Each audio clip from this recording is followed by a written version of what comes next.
मैं बलवंत सिंह यादव, अध्यापक, Gandhi inter college Quba, Mehnajpur, Azamgarh. मैंने संस्कृत वर्णमाला पर एक वीडियो बनाया जिसे आप लोगों ने बहुत सराहा। उसका प्रथम भाग हमने बनाया, आज दूसरा भाग बनाने जा रहा हूँ। प्रथम भाग में हमने माहेश्वर सूत्रों की उत्पत्ति के बारे में आपको जानकारी दिया। आज माहेश्वर सूत्र और उससे बनने वाले प्रत्याहार के बारे में आपको बताऊंगा। उम्मीद है कि मेरा यह प्रयास भी आपको पसंद आएगा। आइए देखते हैं माहेश्वर सूत्र।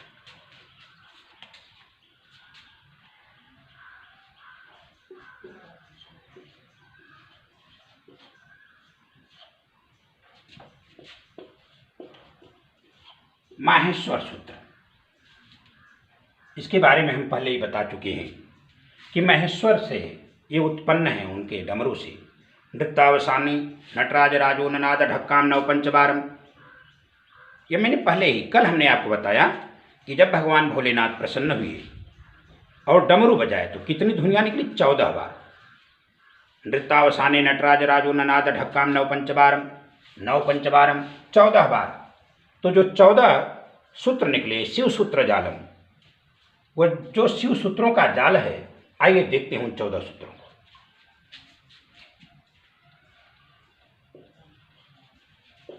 अ ई उ ऋ, दूसरा है री री क, तीसरा है ए ओंग,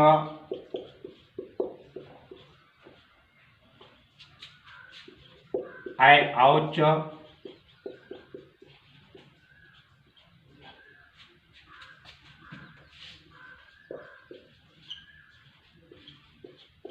है वरट,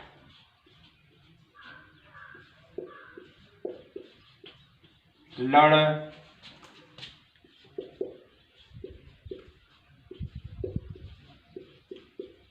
यम गड़ नम,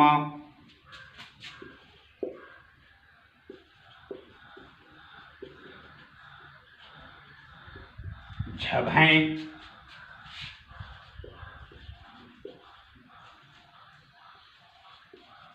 घड़धस,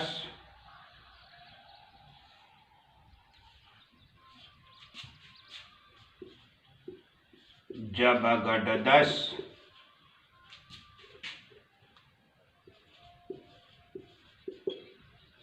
जब गडदस। 11वां है, लंबा सूत्र है, ख फ छ ठ थ, च ट त व, ख फ छ ठ थ च ट त। 12वां सूत्र है कपय।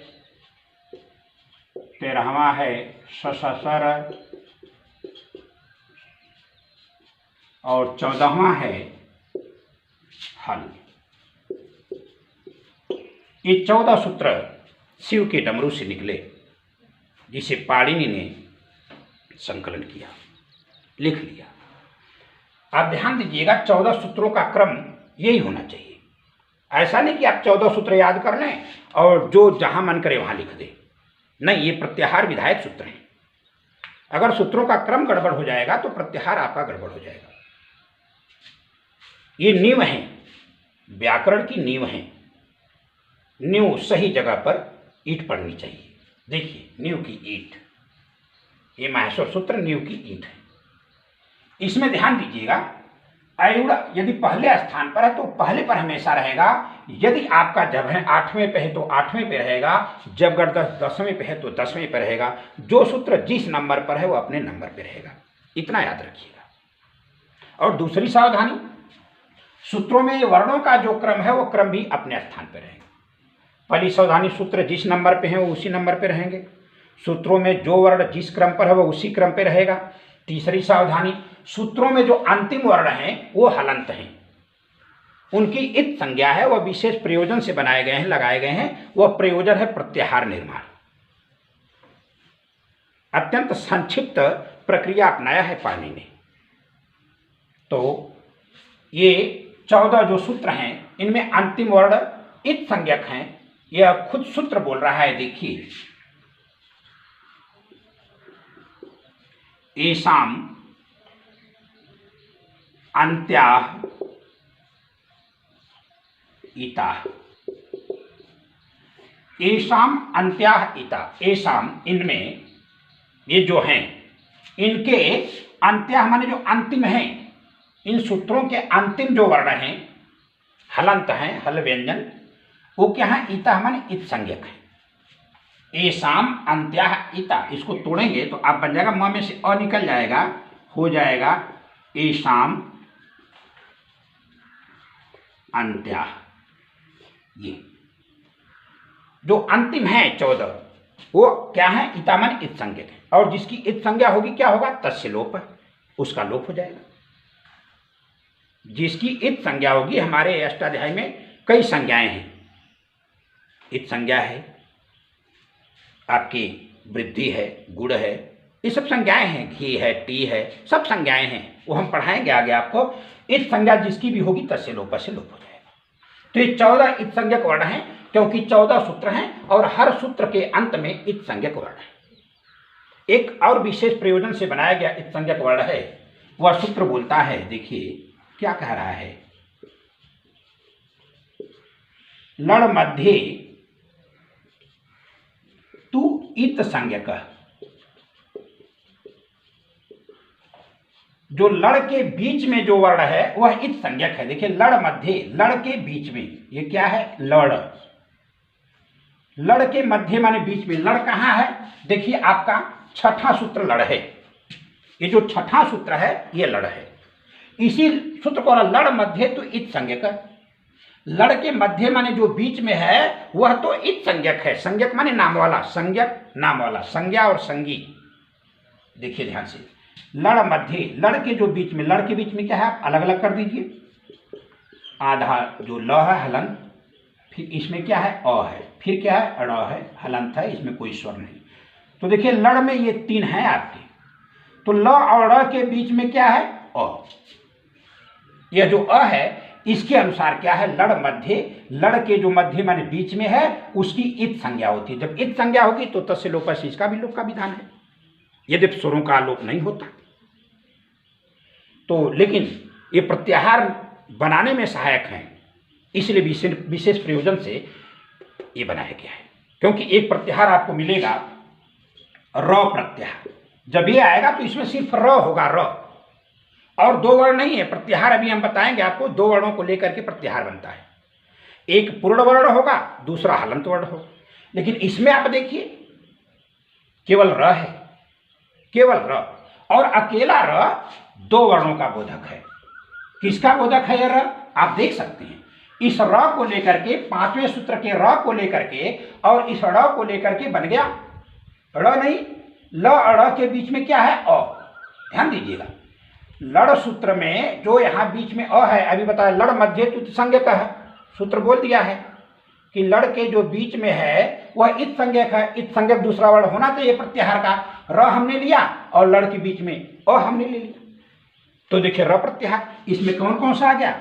एक तो पहला आता है र और दूसरा ल आ गया। तो र प्रत्याहार कोई पूछ दे कि र प्रत्याहार में कौन कौन से वर्ण आते हैं, तो आप बताएंगे ल और र। देखिए 2 र प्रत्याहार में र ल आएंगे 2 वर्ण। तो ऐसे कुछ विशेष नियम हैं, विशेष प्रयोजन के कारण इस तरह के सूत्र आए हैं। नहीं तो आप ध्यान देंगे, इसको ध्यान से समझिए। आई वुड रिलेट, ये क्या है? यह सिर्फ वर्ण नहीं है, एक एक देखिए अ ई उ, ये क्या है? यह अ ई उड़ एक वाक्य है, और इसमें एक एक ये पद हैं। एक पद है, सिर्फ इसको वर्ण मत समझिए, ये पद है। कभी कभी प्रश्न लोग कर देते हैं कि पाणिनि ने संधि विधान का जो नियम दिया है कि संधि होनी चाहिए, तो क्या यहाँ स्वर संधि नहीं है? जब उन्होंने प्रत्याहार बनाया और प्रत्याहार बनाने के लिए जब उन्होंने इस तरह का कुछ ये इत संज्ञक वर्णों का प्रयोग किया, तो यहाँ पर उन्होंने संक्षेप क्यों नहीं किया? और धन ई बराबर 1 क्यों नहीं कर दिया? क्योंकि गुण विधान जब आएगा तो आप जानते हैं आज गुण क्या करता है, आध गुणा यही करेगा और धन ई को ए कर देगा। फिर यहां देखिए और धन ई से ए हो सकता है और यहां भी तो हो सकता है, ई धन ऊ भी तो हो सकता है। आप अगर करेंगे तो क्या होगा, ई धन ऊ भी तो हो सकता है। यण विधान में ई का उच्चारण स्थान इचु यसा नाम तालु, ऊ का उच्चारण स्थान उपपद्मानिया नाम ओष्ठौ, दोनों का उच्चारण स्थान अलग अलग है। अलग अलग उच्चारण स्थान होने के कारण ये दोनों असमान है। और ई को यण सूत्र बोल रहा है जब असमान स्वर आए बाद में तो ई का यह हो जाना चाहिए, तो क्यों नहीं हुआ, यहां संधि क्यों नहीं हुई? अब इस पर विचार करना चाहिए, क्यों नहीं हुई? आप देखिए ध्यान से, और ई ऊ में संधि क्यों नहीं हुई, क्यों ऐसे रह गए? पद विधान पालने ने इनकार किया है कि सिर्फ वर्ण नहीं है, विशेष प्रयोजन से पद भी हैं और संधि हर जगह नहीं हो सकती।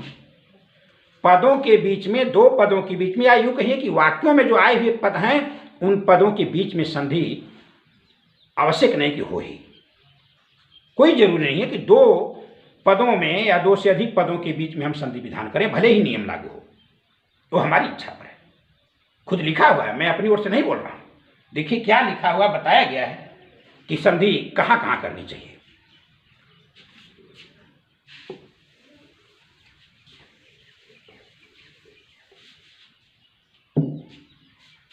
एक सूत्र मैं आपको दे रहा हूं, संधि का ही दूसरा नाम संहिता है। परः सन्निकर्ष संहिता सूत्र बोलता है। क्या बोलता है? कहता है परः सन्निकर्ष संहिता। वह सूत्र बोल रहा है। देखिए संहिता कहां कहां होती है।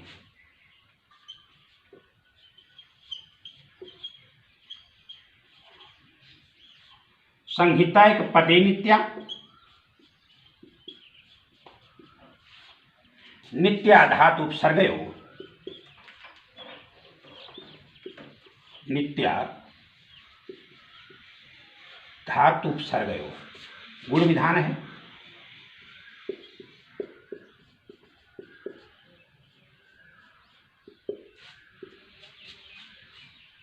नित्या समासे, ये देखिए क्या है, नित्या समासे।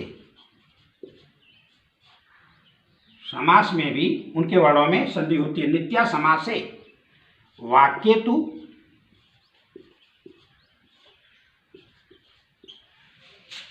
वाक्य में क्या होता है, सा विवक्षाम अपेक्षते।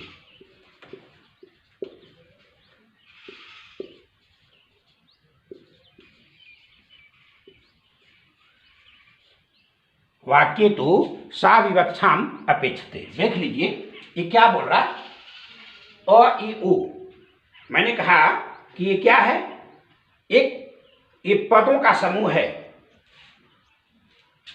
अ ई उ एक एक पद हैं, ये पदों का समूह है, वाक्य बन गया। आप देख सकते हैं यहाँ पे। और ये क्या बोल रहा है, संहिता। संहिता माने संधि। यहां देखिए इसको आप तोड़ सकते हैं, इसको आप तोड़ सकते हैं। इसको तोड़िए, क्या लिखा हुआ है, लिखा है संहिता धन एक पदे। ये देखिए संहिता धन एक पदे। संहिता माने संधि, एक पदे, एक पद में। एक पद में आप संधि करो ना, रमेश पद है, रमा धन ईसा एक पद बन रहा है रमेश। आप संधि करो रमेश में, संधि विच्छेद करो इसमें। तो कह रहा है कि एक पद में संधि होती है, नित्य होती है। देखिए लिखा है संहिता एक पदे नित्या। नित्या माने हमेशा एक पद में संधि होती है। नित्या धातु उपसर्ग। यहां देखिए धातु उपसर्ग, मैंने इसको लिख दिया, इसको आप तोड़ सकते हैं। जब तोड़ेंगे तो शब्द क्या बनेगा, यह बनेगा धातु धन उपसर्गयोः। देखिए दीर्घ विधान है, उ बड़ा हो गया, धातु उपसर्गयोः। धातु और उपसर्ग जब आएंगे, उपसर्ग धातु के पास जब भी रहेगा तो उनमें संधि हो जाएगी। जैसे मैंने आपको पहले हार में प्र जोड़ा, हार में वी जोड़ा, हार में सम जोड़ा, हार में आ जोड़ा और जोड़ करके मैंने संधि कर दिया। संधि करते किसको है, अझीनम परेण संयोज्यम। अझीनम परेण संयोज्यम, स्वर से विहीन जो है उसको बाद वाले से जोड़ देना चाहिए। तो देखिए संधि जब हम पढ़ाएंगे प्रकरण तो आपको बताएंगे। और संहिता क्या है, दो वर्णों को एकदम निकट में आने की जो प्रक्रिया है वो संहिता है। अचैन सन्निधि, बहुत अधिक नजदीकी जब आ जाती है, बीच में किसी का व्यवधान वर्ण का नहीं होता, तभी जाके संधि होती है। वर्णों के व्यवधान से रहित दो वर्णों में संधि होती है। तो संहिता एक पदे नित्या, नित्या धातु उपसर्गो, नित्या समासे वाक्य तुषा विवक्षामपेक्षते। ये देखिए, वाक्य तुषा विवक्षामपेक्षते, वाक्य में संधि निर्भर करती है लिखने वाले, बोलने वाले के ऊपर। जो विद्वान हैं, जो मनीषी हैं, जो व्याकरण हैं, वो प्राय इससे बचने का प्रयास करते हैं कि वाक्य में अगर कई पद है तो उनमें संधि नहीं करते, पदों को अलग अलग ही रख देते हैं। तो देखिए, इसीलिए यहाँ पे संधि नहीं हुई है, इसीलिए संधि नहीं हुई। हम समझ रहे हैं कि आप इस बात को भली बात जान गए होंगे कि अ इ उ में संधि क्यों नहीं हुई है। पहली बात की विवक्षा अविवक्षात है, पाणिनि ने संधि करना उचित नहीं समझा होगा, ये भी हो सकता है। अविवक्षात खुद लिखा हुआ है, अविवक्षात, उसकी विवक्षा नहीं की गई, नहीं सोचा होगा कि हम संधि करें, वैसे ही रख दिया। और नियम भी बोल रहा है कि विवक्षा पर है वक्ता के और लेखक की, वह इच्छा है तो करे, न इच्छा न करे।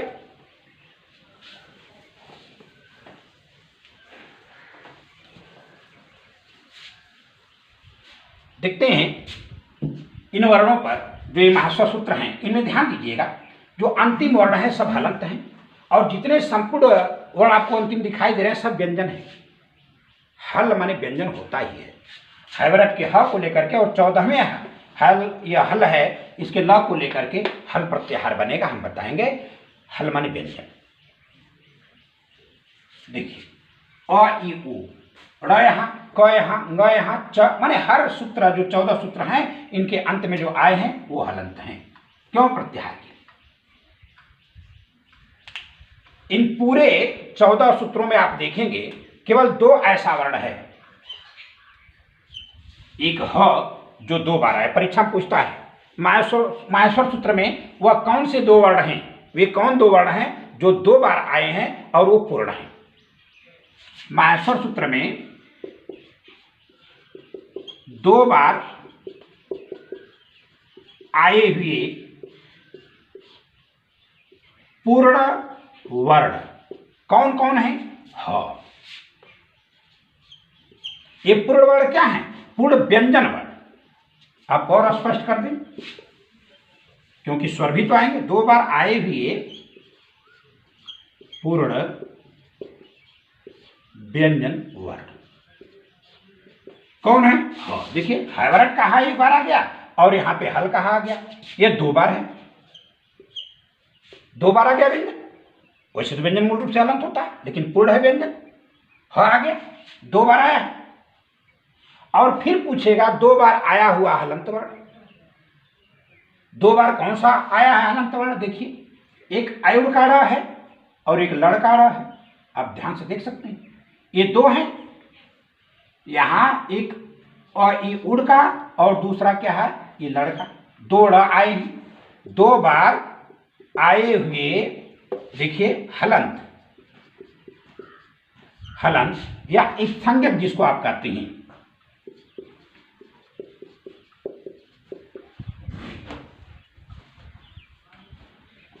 एक संज्ञक वर्ण कौन 2 बार आ गए? ड़।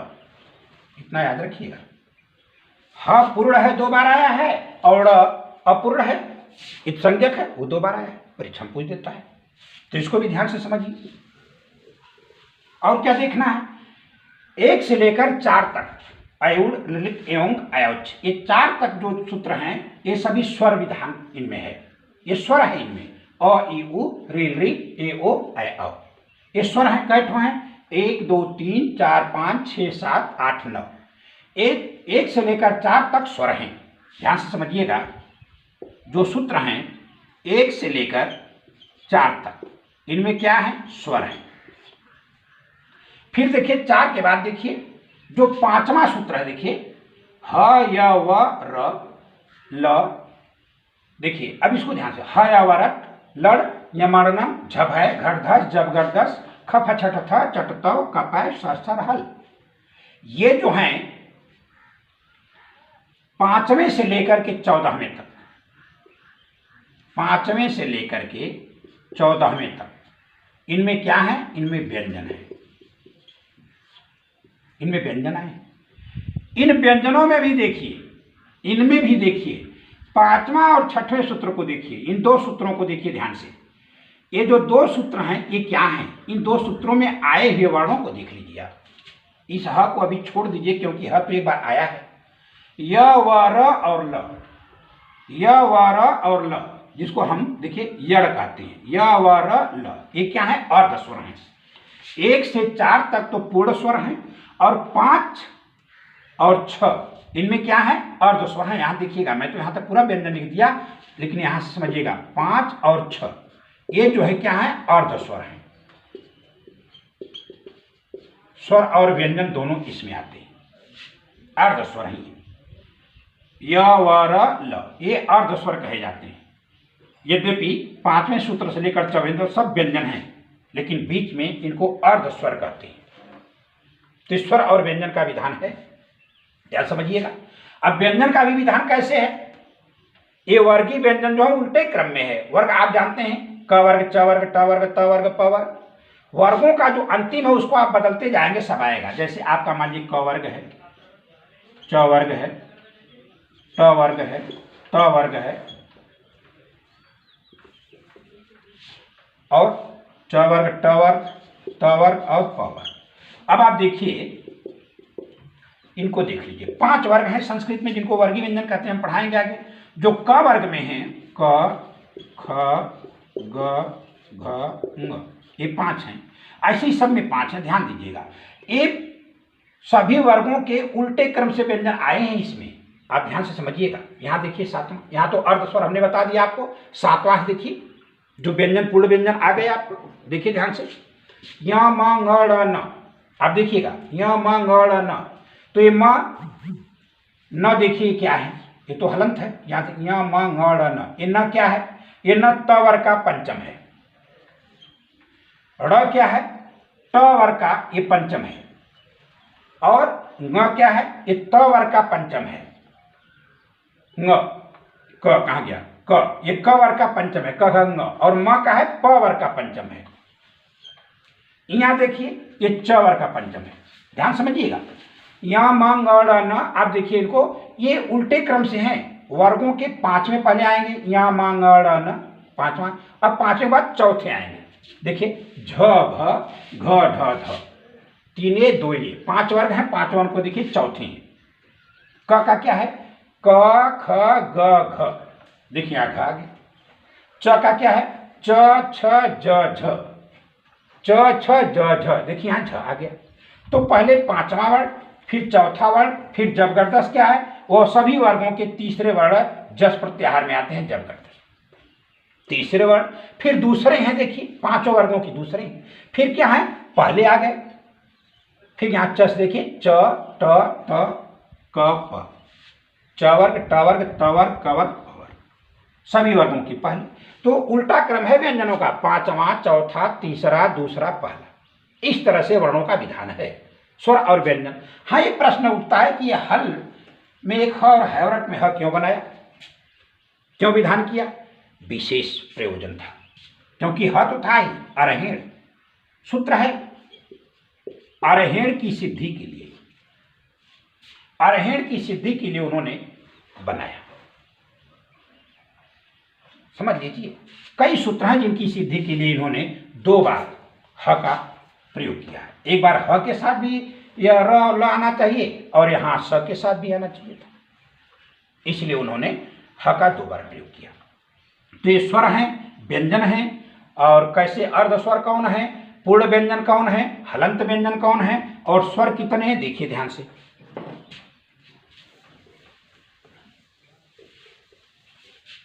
माहेश्वर सूत्र को आप समझ लेंगे, सब समझ लेंगे।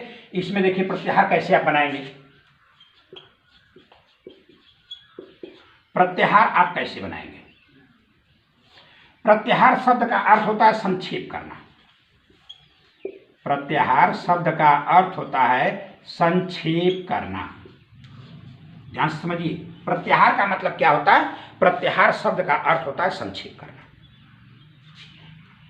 कई वर्णों को हम अत्यंत संक्षिप्त कर, या परिभाषा समझ लीजिए, वर्णों को अत्यंत संक्षिप्त करके लिखने की प्रक्रिया को प्रत्याहार कहते हैं। वर्णों को अत्यंत संक्षिप्त करके लिखने की प्रक्रिया को प्रत्याहार कहते हैं। इन सभी वर्णों को हम एक साथ थोड़े से वर्णों में बोल दें, वो प्रत्याहार हो जाएगा। जैसे इतने वर्ण हैं, इन सभी को हम एक साथ बोलना चाहें तो हम केवल कह देंगे अल।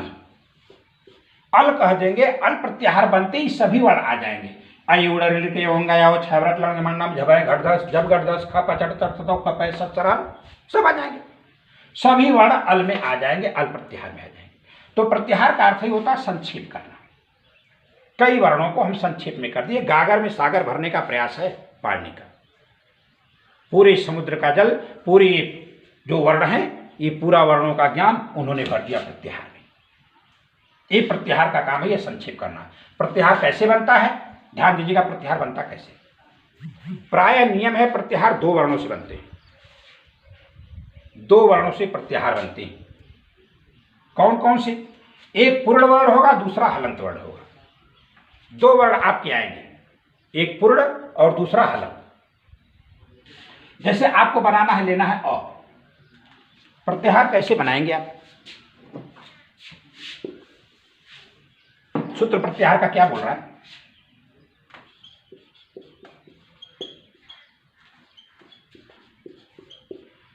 आदिरंतेन सह एता। ये देखिए बोल रहा है, एक प्रत्याहार सूत्र है, आदिरंतेन संयता। तोड़िए इसको, क्या बन रहा है? आदि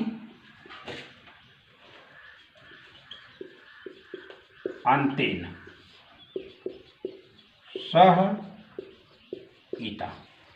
देखिए ध्यान से, आदि वर्ण का अंत वर्ण के सह माने साथ हम जोड़ देते हैं। आदि वर्ण जैसे अ है, हमको बनाना है, अ ले लिया, फिर हमने अंत क्या है, ड़ ले लिया, क्या बन गया, अड़ में क्या आएंगे। अब जो आदि वर्ण है उसको लेकर और इसको छोड़कर गिनते हैं, अ ई ओ।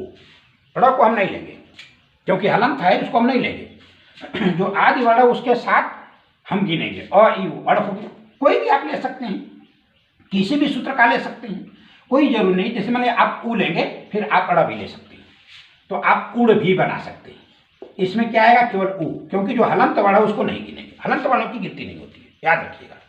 प्रत्याहार बनाते समय बीच में आए हुए हलंत वर्णों की गिनती नहीं होती है। जैसे आप क्या किए, अच प्रत्याहार बना दिए, आपने अच प्रत्याहार बना दिया। अच प्रत्याहार में क्या लिया, अ लिया आयुड़ का, और फिर क्या ले, आयोच का च लिया, बन गया अच। अच में कौन कौन आ गए, अ तो लेंगे ही, आदि को लेंगे, अ ई उ, ड़ नहीं लेंगे। हलंत वर्णों को हम नहीं गिनते हैं, याद रखिएगा। गिनते समय बीच में आए हुए हलंत वर्णों को और अंतिम जिसको लेकर बनाए हैं नहीं काउंट वो करते हैं। अ ई उ, री ली ए ओ, आए अ। ये देखिए आ गए, अ ई उड़, रेल रिक, ए ओम, आए आउच। क्या हो गए, 1 2 3 4 5 6 7 8 9। ये स्वर हैं, अचः स्वरा, अचः स्वरा। अच प्रत्याहार में आए हुए सभी वर्ण स्वर होते हैं। अ ई उ, रेल री, ए ओ, आए औ। इसलिए कहा गया है कि ये स्वर कितने, 9 हैं। हमारे माहेश्वर सूत्रों में स्वर 9 हैं।